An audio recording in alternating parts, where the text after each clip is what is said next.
Өнөөдөр ч хөнгөн үйлдвэрийн салбар бол аргагүй Монгол улсын эдийн засгийн суур салбар. Түүх эдийн болоод хүний одоо ажиллах болсон хүчний хувьд ч гэсэн бүх зүйлээрээ бол анхдагч байдаг учраас энэ манай Монгол улсын эдийн засгийн суур салбар болсон энэ салбарын хөгжлийн асуудлаас улс орны хөгжлийн асуудлыг шилтгаалах ёстой. Энэ утгаараа Монгол улсын засгийн газраас бол эрүүл хүнс, эрүүл Монгол хүн гэдэг зорилтыг засгийн газрынхаа малгай хөтөлбөр болгон дэвшүүлсэн. За энэ зорилт бол ер нь бид хүнс хоолой эрүүл болгож байж хүн ард маань эрүүл байна. Бид мөн хүнс хоолой эрүүл болгож байж хөгжлийн тухай асуудал, экспортын тухай асуудлыг ярина гэдэг утгаараа бид эрүүл хүнс, эрүүл Монгол хүн гэдэг томоохон зорилтыг одоо малгай хөтөлбөр болгон дэвшүүлэн тавьсан. За энэ зорилтоо хангах хүрээнд бид олон одоо хөтөлбөрүүдийг, аянуудыг одоо зохион байгуулж байгаа. Та бүхэн мэдж байгаа бах. Хамгийн ихэнд бид бол мал сүргээ эрүүлжүүлэх үндэсний хөтөлбөрийг дэвшүүлэн тавьсан байж байгаа. За энэ мал сүргээ эрүүлжүүлэх үндэсний хөтөлбөр бол Монгол улсын эдийн засгийн хөгжлийн одоо бас гол суур маань болоод байна. Өнөөдөр Монгол улсын хэмжээнд бол энэ малын өвчлөлийн асуудал, манай Монгол улсын махны экспорт, манай малчтын орлогын асуудал дээр маш хүндрэл бэрхшээлийг учруулж байгаа. Үүнийг зас залруулах хамгийн гол ажил бол энэ мал сүргээ эрүүлжүүлэх асуудал байна. Тэгээ мал сүргээ эрүүлжүүлэх хөтөлбөрийг бол бид Оросын холбооны улстай хамтарч хэрэгжүүлэхээр болсон. За Оросын холбооны улстай хамтран ажиллаж байгаа энэ хөтөлбөрийн хүрээнд саяхан Оросын холбооны улсад Монгол улсын ерөнхий сайдын алжлын үеэр мал сүргийг эрүүлжүүлэх үндэсний хөтөлбөрт Оросын холбооны улсын хөдөө аж ахуйн сайд Ткачев за Монгол улсаас миний биелүүлж гар үсэг зурсан. За энэ гар үсэг зурсан бичиг баримтын хүрээнд бол Монгол улсад сая 7 сая тонн вакциныг 7 сая одоо малт хийх ийм вакциныг одоо Монгол улсад буцалт төсөлмжийн хүрээнд одоо үн төлбөрөөр өгсөн байгаа. За энэ вакцин маань бол одоо ингээд энэ 7 сар наадмын өмнө орж ирэхээр бэлтгэл ажил хангагдаад маш ажилт хийгдээд явж байна. За үүний өмнө одоо бас Оросын холбооны улс Монгол улсад нэн хөнгөлөлттэй үнээр бас вакцин нийлүүлсэн. Та бүхэн мэдж байгаа.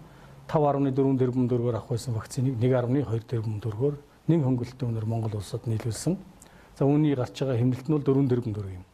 Энэ 4 тэрбум төгрөг бол манай хүнс үдээж хөнгөн үйлдвэрийн яамны нийт ажилчдын 4 жилийн цалин болж байгаа. Тэгэхээр аливаа ажлыг бид сэтгэл гаргаж хийж, хэмнэлт гаргаж ажиллая гэвэл бас болох юм. Болж бүтгэхийн үлгэр жишээ бол энэ Оросын холбооны улстай мал эрүүлжүүлэх үндэсний хөтөлбөрийн хүрээнд хамтран ажиллаж байгаа явдлаа гэж бид ойлгож байгаа юм. Цаашид одоо энэ 7 сарын 11, 12, 13-нд Оросын холбооны улсын хөдөө аж ахуйн сайд Монгол улсад альчилна.